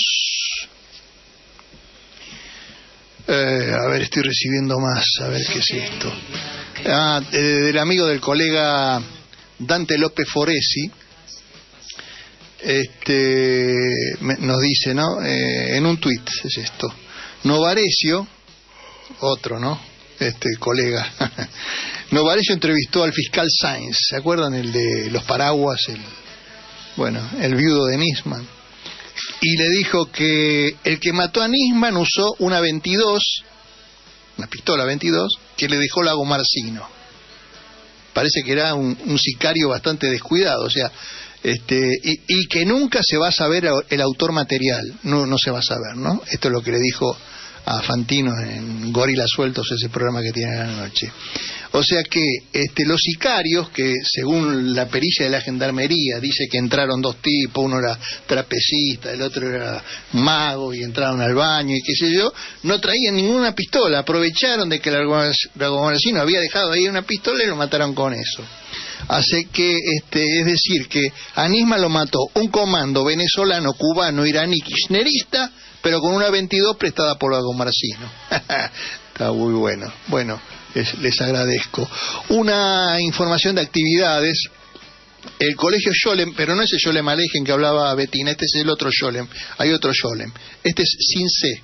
El Scholem que decía Bettina es el colegio que está en la calle Serrano al 300, aquí en Buenos Aires, en Villa Crespo. Este es el Scholem de la calle La Valleja, tiene una escuela de líderes y hay un conversatorio, así se llama, sobre proyectos políticos, educativos, entre la preservación y la transformación. Van a estar ahí Nerina Bisakowski, que es investigadora del CONICET, Ana Diamant, que es doctora en Ciencias Sociales, Marcelo Orestein, que es presidente del ICUF, ¿no? Es el sábado 11 de agosto a las 11 de la mañana, en el espacio IFT, los que conocen el teatro IFT, en la sala 2, Boulogne-sur-Mer 549. Es ahí a pasitos de la avenida Pueyrredón y Corrientes. Quienes quieran enterarse de más actividades o quieran saber más sobre esta actividad, pueden llamar al 4855-4361. A ver si tengo alguna otra actividad antes de ir al tema importante que teníamos por acá. Un segundito. Esto lo está. Bueno, está la carta que mandó el ingeniero Garbatz. Esto es muy... directamente mandó al juzgado allí en el sur por el tema de Santiago Maldonado. A ver si tengo acá tengo la carta, la pueden buscar también. Y otra cosa, hablando de la gente de la Cole que está metida en el gobierno, ¿no? El diputado Waldo Wolf habló sobre los dichos de Moyano y de Lía, ¿no? Waldo Wolf, su gran mérito de haber llegado a ser vicepresidente de la DAIA es que venía de FACMA, que es la Federación de las sociodeportivas de la comunidad, y había sido arquero de Atlanta, creo que hasta arquero suplente de Atlanta, y así fue llegando, ¿no? Haciendo negocios y qué sé yo. Bueno, los acusa de un montón de cosas, como se imaginan. Ahora, lo que salió, y esto está en la página de la DAIA, lo pueden buscar, dice que Luis de Lía fue el que viajó en 2006 a Irán a llevar una carta firmada por pseudo-intelectuales.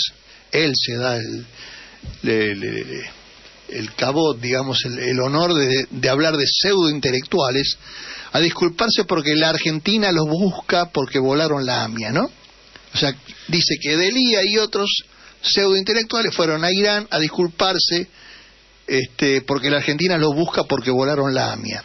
Y dice Wolf, esa carta también la firmaron Pino Solana, CBD Bonafini, Nora Cortiñas.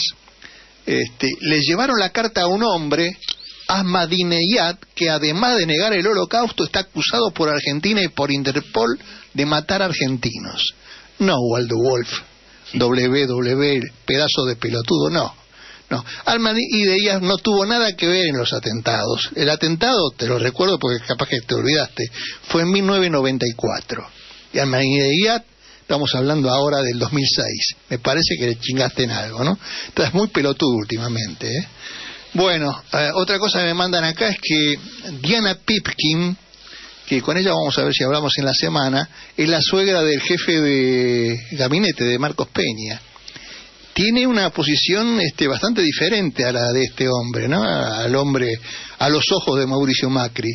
En su página de Facebook la pueden buscar, Pipkin con K de Kirchner, así se escribe Diana. Y apoya varias consignas contrarias a las de Cambiemos. Pipkin milita contra el acuerdo con el Fondo Monetario Internacional, pide la liberación de Milagro Sala y repudia la violencia institucional del gobierno. Bueno, ahí están llamando por teléfono. No me llamen por teléfono ahora al aire, amigos, porque no es imposible. Bueno, el doctor David Yut es abogado, ingeniero químico, un avesado hombre también con mucha actividad en la cuestión política argentina, pero que estuvo desde el primer día que salió la propuesta, que no hace mucho de esto, en el Estado de Israel, de que podía salir una especie de ley como que Israel era un Estado judío y que iba a ser una especie de apartheid. Lo fuimos hablando, pero pensando cuando hablamos por primera vez con David, de que esto llevaría un tiempo hasta que esto vaya al Parlamento, porque Israel es un país democrático, iba a llevar tiempo. Y no, lamentablemente esto ya salió, como que Israel es un Estado judío. Y de esto vamos a hablar. Primero quiero sobresaltar una cosa. Carlos Escudé, politólogo, convertido al judaísmo de grande, tuvo varias peleas por Facebook y por los blogs estos días, porque salió a decir que esto que hizo Israel está muy mal, que es terrible, que es casi parecido al nazismo de esta ley, ¿no? Porque a los mismos habitantes del Estado de Israel los relega, a muchos que no son judíos los relega. Y Escudé le recuerda aquí a algunos que se oponían a Escudé en el Facebook, ¿no?, en las redes, que la Argentina tuvo su tacuara, tuvo sus xenofobias, tuvo su inundación de inmigrantes, tuvo su población aborigen, sus negros africanos, y es a gracias que, como los franceses, a nadie le dimos derechos por judío, por cristiano, por blanco, por morocho, por hijo de italianos o de españoles, sino por argentino con carta de ciudadanía, que pudimos evitar males mayores con eso. Ese fue el espíritu de la emancipación en Francia, y así se transitó del gueto a la república. El Likud, que es el partido de derecha que gobierna el Estado de Israel ahora, nos propone el camino opuesto a la república, de la república al gueto. El lugar del gueto a la república es como volver de la república al gueto. Tienen bien ganada la comparación con el nazismo, temprano, incipiente germen de tragedia. Duro con ellos, dice el politólogo Carlos Escudé, autor del libro Y Luis Delia tenía razón en el tema de Irán. Así que ahora vamos a empezar a charlar y a enterarnos del pensamiento del doctor David Yud sobre este tema. Adelante, David. Bueno, me la dejaste picando realmente con esa intervención de Carlos Escudé que no conocía, pero bueno, debo decir que lo que escuché de él a través tuyo, tengo un pensamiento bastante parecido al de Carlos Escudé. Y voy a explicar por qué, lo voy a fundar. El jueves pasado, la Knesset, el Parlamento Unicameral de Israel, aprobó una ley fundamental que proclama al Estado de Israel como Estado-nación del pueblo judío. Para que los oyentes argentinos acostumbrados a esto de que nosotros tenemos una constitución, como la inmensa mayoría de las naciones del mundo, vamos a explicar un poquitito. Israel no tiene constitución como un corpus escrito, como una codificación. Nuestra constitución es una codificación, o sea, es un instrumento que tiene 129 artículos y algunos artículos transitorios, y va pasando por las facetas que organizan la nación. Las declaraciones de derechos y garantías, del artículo 1 al 43, luego viene la parte 2, que es las formas orgánicas del Estado, y describe los 3 poderes, y finaliza con una parte dedicada a los gobiernos de provincia. Bueno, Israel no tiene eso. Israel lo que tiene es un conjunto de leyes que ellos llaman leyes fundamentales. Hasta el jueves eran 12, o más bien digamos 10, porque hay 2 leyes que están repetidas, fueron reformadas, y se sancionó una más, que es esta ley del Estado-Nación. ¿Qué es esto del Estado-Nación? Estado-Nación es una categoría que es más académica que política. El Estado-Nación es la fusión de 2 categorías, que es la nación, que tiene un origen étnico, y el Estado, que es una comunidad política de individuos. En la historia, estas 2 concepciones, la nación, que es muy antigua, se habla de ella desde la Grecia clásica. En griego, nación es etnos, por eso decía que la nación tiene en su origen una característica étnica, se fusiona con el concepto de Estado y aparecen los Estados-nación. La premisa básica de todo Estado-nación es la igualdad entre las personas. Todos los hombres del mundo son iguales por el solo hecho de nacer. Esto es el artículo primero de la Declaración de los Derechos del Hombre y del Ciudadano de agosto de 1789, cuando se produce la Revolución Francesa.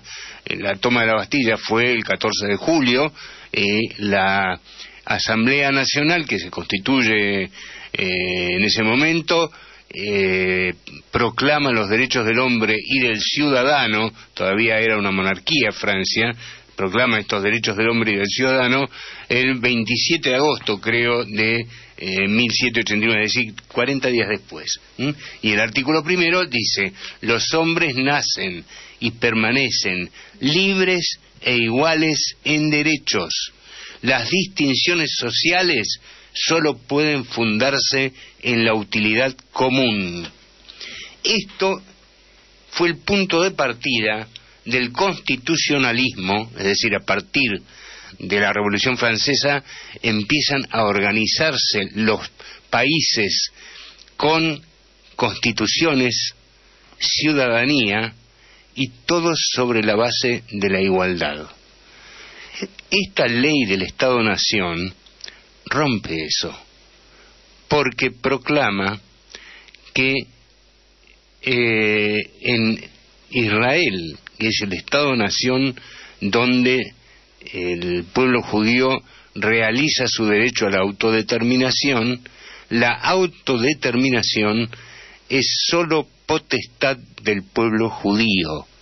Es decir, que hay ciudadanos israelíes que no tienen los mismos derechos políticos que los ciudadanos judíos, no tienen derecho a la autodeterminación.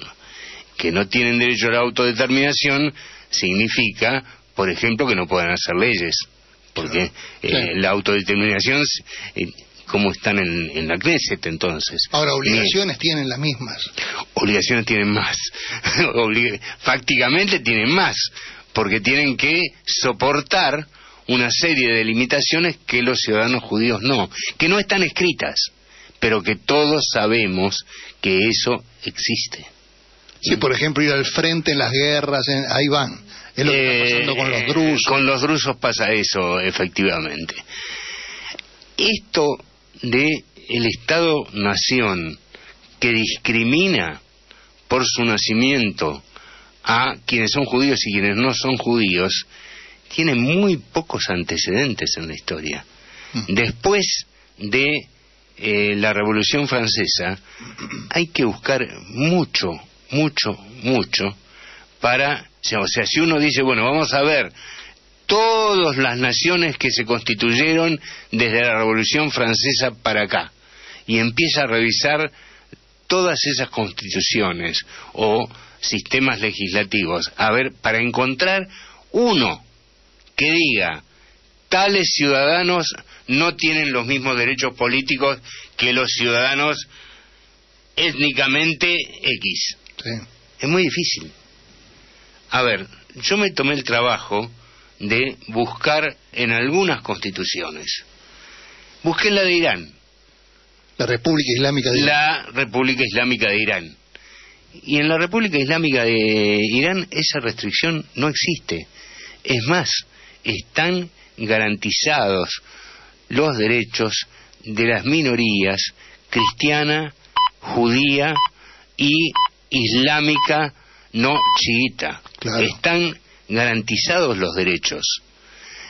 Hay otro país que quizás sorprenda un poco esto, que es un país occidental, cuya característica es que el 93% de su población pertenece a la misma etnia, y además de eso tiene una muy fuerte imbricación la constitución de ese país con la confesión que profesa la mayoría de sus habitantes, que es Grecia. En Grecia el 93% de la población es étnicamente griega, y además de eso, en la Constitución, la imbricación del Estado con la jerarquía eclesiástica cristiana ortodoxa es muy fuerte.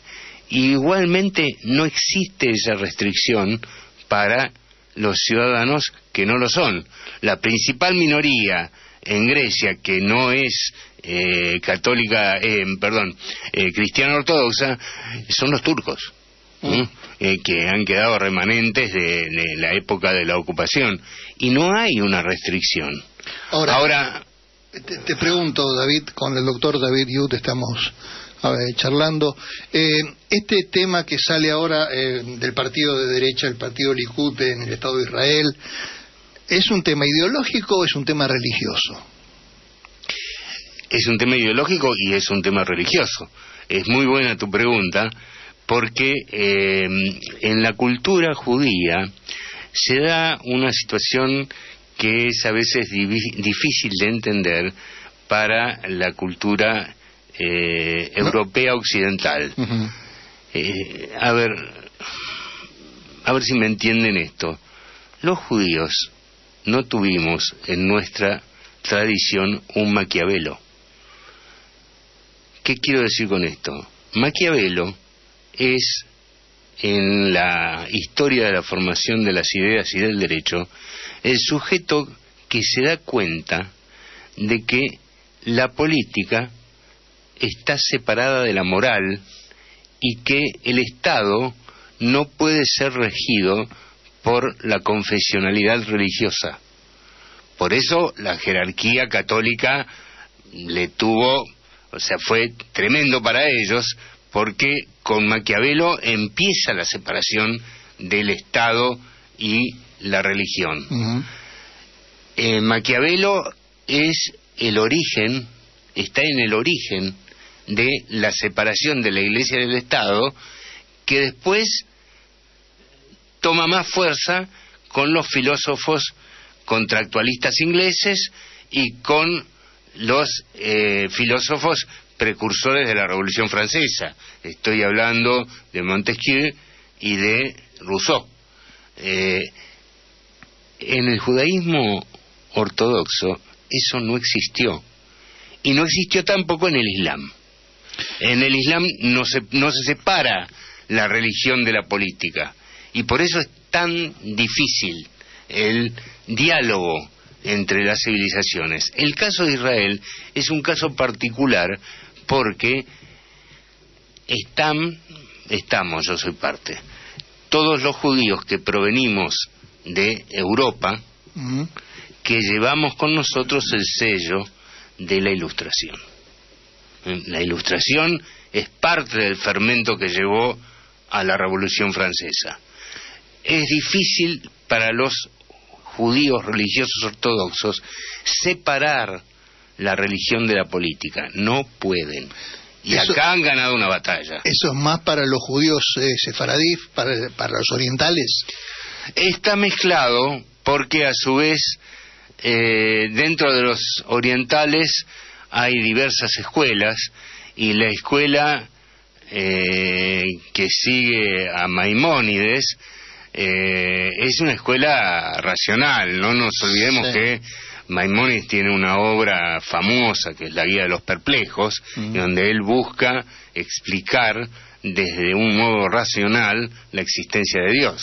O sea que llevaba el racionalismo, y además Maimónides es parte de la cadena que recupera el pensamiento de la filosofía clásica griega para salir del medioevo.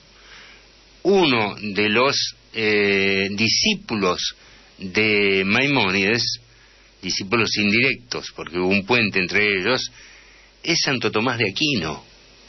Santo Tomás de Aquino recoge la enseñanza de Maimónides a través de San Alberto Magno, y con ellos entra de nuevo el racionalismo a Occidente, que había sido dejado de lado. Pero Nos estamos yendo de tema, es un tema apasionante. No, pero lo interesante también para que el oyente sepa es la cantidad de partidos políticos religiosos que conforman a la Knesset, al Parlamento israelí. Exactamente. Ahora, a ver, decía, es muy difícil encontrar, después de la Revolución Francesa, algún Estado nacional que haya dicho a estas personas que han nacido en esta tierra, no les damos los mismos derechos políticos. Pero hay uno, el Reich alemán. Mira. El Estado Nacional Socialista. Terrible. Yo sé que este es un tema urticante para todos los judíos. Es un insulto muy fuerte decirle a un judío que se parece a los nazis. Pero bueno, a ver, así como les leí el artículo primero de la Declaración de los Derechos del Hombre y del Ciudadano y cité el artículo 1, inciso B e inciso C de la ley que establece a Israel como Estado-Nación, el inciso C dice textualmente: la realización del derecho a la autodeterminación nacional del Estado de Israel es exclusivo del pueblo judío. Quiere decir que el 20% de la población que es no judía no tiene ese derecho político. Acá hay una segregación que se basa en la distinción de quién es judío y no es judío. Esto es racismo, no tiene otro nombre. Estamos hablando. Y quiero leer, perdóname Daniel, quiero leer el artículo 2 de la ley sobre ciudadanía y raza del Reich, sancionada el 15 de septiembre de 1935. Es una de las llamadas leyes de Nuremberg.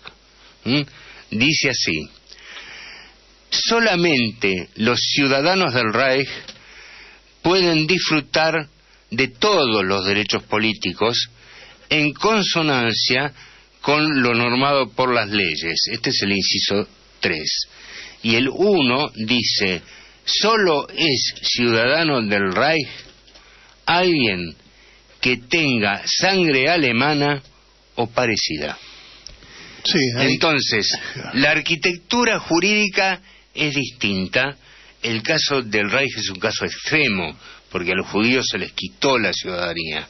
Fue previo a lo que después se conoció como la Shoah, el Holocausto. Como solución final, que es el Holocausto. Es distinto, pero lo que tienen en común es la voluntad de separar en función de la sangre o el ser mismo de la persona unos individuos de otros. Esto es realmente muy grave. Yo creo que con esta situación, primero, es un engaño, porque no hay Estado-Nación si no hay igualdad. Esto es absolutamente lapidario. El Estado-Nación surge de la Revolución Francesa. Quienes hicieron la fusión entre el concepto de nación, que es étnico, y el concepto de Estado, que es comunidad política, fueron los filósofos que precedieron a la Revolución Francesa. Se puede leer en Montesquieu, se puede leer en Vattel, que es un filósofo suizo que también escribió sobre esto en el siglo XVIII, y no existe, no se puede concebir un Estado-nación donde hay algún tipo de discriminación por raza, origen étnico, no existe. Y además esto abre la puerta a otras cosas que son gravísimas. Este proyecto de ley contenía en su artículo 7º un inciso B que permitía la construcción de ciudades exclusivamente para judíos. Este inciso B del artículo 7 finalmente no fue aprobado por la Knesset porque intervino el presidente y pidió que en nombre de los valores democráticos esto fuese expurgado de la ley. Pero la ley en sí mismo constituye aún a Israel como Estado racista, ya de derecho. No es una cuestión de facto, de cosas que se hacen aunque no estén escritas. Ya ahora es una cuestión de derecho. Israel queda de esta manera al margen de las normas fundamentales constitutivas de las Naciones Unidas. Claro. Queda al margen, no nos da el tiempo, yo puedo fundarlo. Esto contradice la Carta de las Naciones Unidas, contradice los tratados de derechos humanos sancionados por las Naciones Unidas, y es realmente muy triste que haya una mayoría ciega en la comunidad judía. No sé si es mayoría, pero sí una mayoría, una parte ruidosa de la comunidad que nos hace quedar a todos los judíos como racistas. No somos racistas. Hay una parte muy importante de la comunidad judía que no tiene nada que ver con esta atrocidad y no tiene nada que ver con este sentimiento que ya todos conocen de desprecio hacia lo no judío que hay en Israel.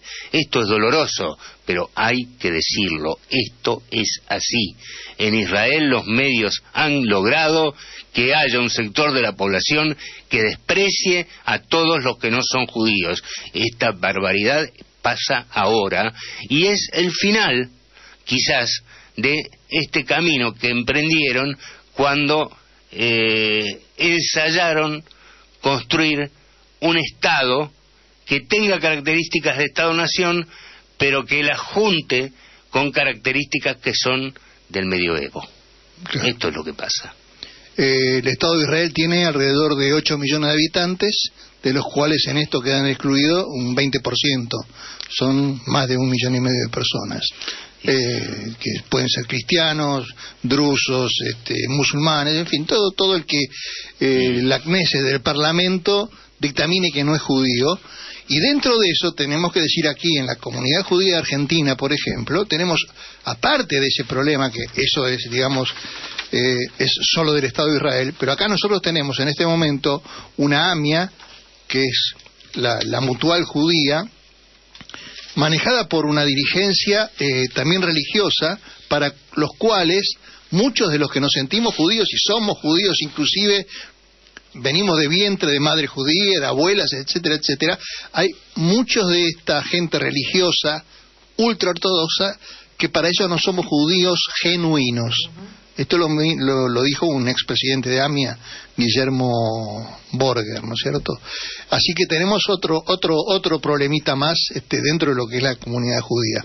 Vos como psicóloga, Betina, ¿tenés alguna cosa para agregar en esto?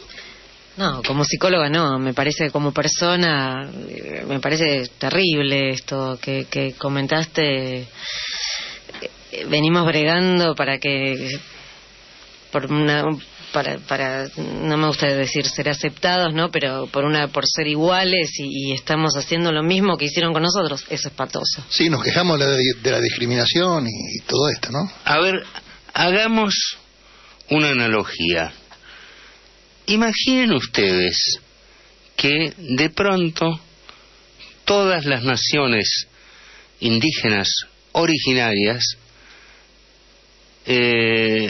son empoderadas y tienen fácticamente la posibilidad de reformar el Estado y la nación argentina, y establecen una ley diciendo que la Argentina es el Estado-nación donde se realiza el derecho a la autodeterminación de los pueblos indígenas, y que todos los ciudadanos no indígenas no gozamos de el derecho a la autodeterminación. Este jueguito que les propongo no es nada más ni nada menos que tomar el artículo 1 de la ley del Estado-Nación de Israel y, como decimos los abogados, mutatis mutandi, cambiando lo que hay que cambiar, transformarlo en una hipotética ley del Estado-Nación Argentina de los pueblos originarios. ¿Qué les parece? Esto es una barbaridad, pero ¿por qué es una barbaridad? Porque ignora la historia, porque esa pretensión de que como Israel fue el espacio territorial histórico hace 2000 años, recreamos eso ahora y no nos importa quién existe ahí, ni no nos importa qué historia hubo durante 2000 años, a todos esos que vinieron de buena fe y se establecieron ahí, los tiramos por la ventana. Claro. Es como si los mapuches quisieran a nosotros tirarnos por la ventana porque ellos van a recuperar su territorio. Claro. Es una barbaridad. Sí, me parece que lo mismo con el tema que bueno, está ahora como tan candente con el tema de la legalización del aborto, todo lo que sea retraso, oponernos al avance me parece terrible en todo el planeta, me parece horrible y me parece que esto no hay posibilidad que se revea. No lo sé, no estoy al tanto, no era la intención hacer un análisis de coyuntura de la política israelí, no puedo hacerlo. Esto va a depender mucho de la presión internacional, de lo que suceda, especialmente de lo que se llama, entre comillas, el lobby judío estadounidense, el cual no está muy de acuerdo con esto tampoco, porque ellos quedan también un poco como racistas dentro de un Estado tildado como occidental, democrático, republicano, ¿no? Así que esto hay que ver si hay sanciones contra el Estado de Israel, porque cuando le tocan el bolsillo y si realmente cuando se vea que no es un tema solamente de los musulmanes contra el judaísmo, etcétera, sino que la mayoría del mundo democrático se va a poner en contra de esto, yo creo que va a ser muy presionado y no sé si puede llegar a haber algún cambio, pero quizás con otro gobierno, que claro, es muy difícil que cambie su dirección otro gobierno en este momento, porque lamentablemente este gobierno del Likud tiene el apoyo de un 70% y pico de votantes en el Estado de Israel. Hasta ahora. ¿Puedo hacer una observación? Claro. Sí, republicano no sé, porque si uno lee todas las leyes constitucionales de Israel, son 12. No, yo hablaba de Estados Unidos, del lobby de Estados Unidos. Está bien. Pero digamos esto. Sí. Las leyes constitucionales del Estado de Israel no dicen en ningún lado que sea una república eso. No, claro. Esa palabra está fuera del léxico.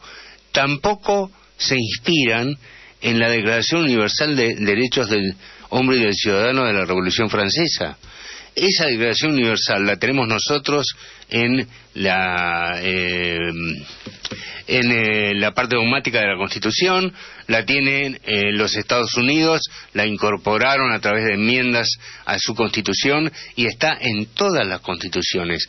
En Israel no. Los derechos del hombre vienen por otra vía, vienen por vía religiosa. Claro. Y la ley de ley fundamental de Israel, que habla sobre la justicia, que sería equivalente a la organización del Poder Judicial en la Constitución argentina o en la Constitución americana, establece la igualdad de los tribunales rabínicos con los tribunales civiles. O sea, con lo cual el tipo que es no judío en Israel tiene que someterse a la ley del tribunal rabínico. O sea, estas son cosas que pasan por alto frente a las personas que no tienen espíritu crítico y que además se ocultan, porque no se hace un análisis de la barbaridad que es eso. A ver, ¿a cuántos judíos acá en la Argentina les gustaría que para su vida familiar tengan que regirse por el derecho canónico? Claro. Que es la ley equivalente, la ley religiosa de la confesión católica. Que es un Estado católico. Esto es una barbaridad. Claro. Esto es racismo. Entonces, que no se rasguen las vestiduras, y con esto que han hecho, cuando los señalen y les digan tienen puntos en común con los nazis, que no se agravien, porque los tienen, los han escrito, se ocuparon ellos de que sea ley. Sí, lo que van a hacer, lo que han inventado casi siempre la publicidad israelí es, con esto lo que tratamos de hacer es no asimilarlos a la gente que no es judía para seguir con nuestro pueblo y las leyes y bla, bla, bla. Bueno, yo les cuento que en el 2001 nosotros decidimos hacer Aliá. 2001 todos recuerdan, viajar a Israel. Sí, y fue, bueno, un momento muy terrible de la historia de Argentina. Muchas parejas decidían hacer viajar por la agencia judía acá en Argentina. Los que no estaban casados y eran parejas mixtas los hacían casar para tener los derechos que te da Israel, o sea, a través de la agencia judía que te da la posibilidad de estar en una agencia de absorción y dinero hasta el 8º mes. O sea que parejas que por ahí no estaban muy constituidas viajaban, se casaban, claro, civilmente, si ella era judía, para tener los derechos, o sea, para poder ser una familia judía, llegar judíos allá. Sí, por lo menos los primeros meses te daban alimento y te daban... Claro, pero ser judíos, siguiendo sí. Lo que decís vos, ¿no? Bueno, en el año 91, que fue la gran inmigración de la ex Unión Soviética, de Rusia, que permitieron que salgan muchos judíos de Rusia, llegaron al Estado de Israel más de 1 millón de ciudadanos rusos. Creo que la mitad no eran judíos, ¿no? Es lo que vos estás diciendo. Ella era judía, el marido no, o él sí, ella no. ¿Qué va a pasar con esta gente? Porque ahora tienen un problema. Hasta ahora eran todos más o menos parecidos. Ahora ya se van a sentir discriminados, de verdad, porque hay muchos que no son de origen judío realmente, pero decidieron vivir en el Estado de Israel. Bueno, yo les puedo dar una idea. Vayan al artículo de la ley de Nuremberg que leí, fíjense que ese articulito dice que tengan sangre alemana o parecida. Bueno, que pongan el derecho a la autodeterminación es para los judíos o parecidos, y así lo resuelven. Bueno, estamos con... Perdonen, estamos con el doctor David Diut y con la licenciada Bettina Pascar. Y bueno, ahora tenemos que hablar de otro tema que hemos tratado muchas veces en el programa, el tema de la trata de personas. Ahora, creo que es el 30, ¿no? Es el Día Mundial de la Trata, y una gran luchadora por este tema desde hace muchísimo tiempo es nuestra querida amiga y colega Rachel Holloway, titular de Alerta Vida. Hola, Rachel. Hola, ¿qué tal, Daniel? ¿Cómo estás? Buenas tardes a todos. Estoy un poco engripada, ¿viste? No favorece nada el clima de Buenos Aires como estamos. Acá está haciendo mucho frío, hace como 2 semanas que llueve, ¿no? Está feo. Está feo. Está todo feo. Sí. Está todo feo. Mañana, lunes 30 de julio, es el Día Mundial contra la Trata de Personas. Hay que aclarar que trata es toda sumisión a estado de esclavitud o servidumbre, y que la trata puede ser trata laboral, no solo la trata sexual, porque muchas veces se asocia la trata nada más que con la explotación sexual, sino que la trata laboral también es importante. Sí. Lo que pasa es que, bueno, generalmente sale como más escandalosa, y la verdad que hay mucha más trata de explotación sexual, y generalmente es explotación sexual de niños, niñas y adolescentes. Y bueno, nosotros, yo el otro día, no sé si me vieron, salió un programa en Hispan TV donde dije alguna información sobre esto, lo pueden buscar. Lamentablemente... Te pregunto, Rachel, ¿cuál es tu mayor preocupación a nivel mundial? Te diría, no solo es un tema, por supuesto, que argentino, es muy triste que suceda aquí, pero a nivel mundial... Los gobiernos no van a investigar realmente estos delitos. ¿No van a investigar? Mientras los gobiernos no van a investigar realmente estos delitos, mientras no se investiguen los fondos de campaña de los gobiernos. O sea, a ver, las campañas deberían ser investigadas profundamente y ser transparentadas de todos los partidos políticos a nivel mundial, antes de que la gente tome el poder político y el gobierno. Esto yo lo presenté en Naciones Unidas el año pasado, porque si las campañas no son investigadas, después cuando vos tenés a las personas en el poder, ¿quién las investiga? Nosotros sabemos que la justicia, por ejemplo, argentina o Comodoro Pi, lleva los tiempos de la política. Y en el mundo entero pasa exactamente lo mismo. Es raro que la justicia funcione en contra del poder político. Entonces, es difícil que hace mucho, como 15 días atrás ya hablábamos de las muertas en Juárez, de los asesinatos en Juárez, y sin embargo no deja de haber femicidios y un montón de delitos terribles que acontecen en México.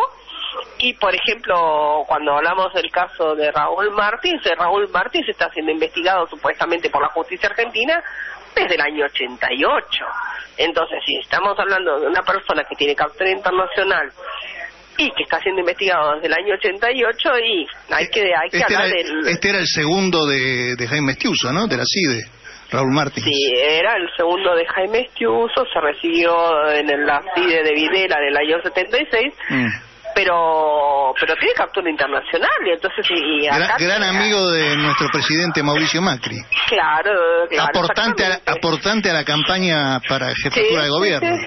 Exactamente, o socio. Claro, o socio. Claro. Bueno, la cuestión es que ¿quién va a investigar esto si desde México no facilitan y desde Argentina piden y nadie impulsa? O sea, ¿qué vamos a esperar? ¿Que venga la justicia de Marte? No podemos esperar la justicia de Marte. ¿Y vos hay que pedir realmente que haya una transparencia en las cosas y que los fiscales se sientan también libres de investigar fuera de la cuestión política. Alguna vez lo dijo, me acuerdo, en una charla que dio el fiscal Federico Delgado, ¿no? O sea, que los fiscales puedan investigar sin correr riesgos, sin correr riesgos de todo tipo, de pinchaduras, del espionaje de la CIDE paralela, porque acá sabemos que existe una CIDE diurna, una CIDE nocturna, que de repente lo que se le llama el señor 5 a veces no tiene ningún poder, y que atrás de él juegan la CIDE anterior, la anterior y la anterior y la anterior, y que hay gente que trabaja para doble, triple, cuádruple servicios. Entonces, aparte hay una nota que hizo Felipe Yapur en su momento que se llama Buenos Aires la meca de los servicios. Entonces, los agentes que deberían impartir justicia y se sienten también inseguros, no hay que dudarlo, y muchas veces son amenazados y entonces esperan a tener mayor poder o que la gente los apoye, y la gente en realidad, el Consejo de la Magistratura se incorpora a la Constitución Nacional Argentina en el año 94.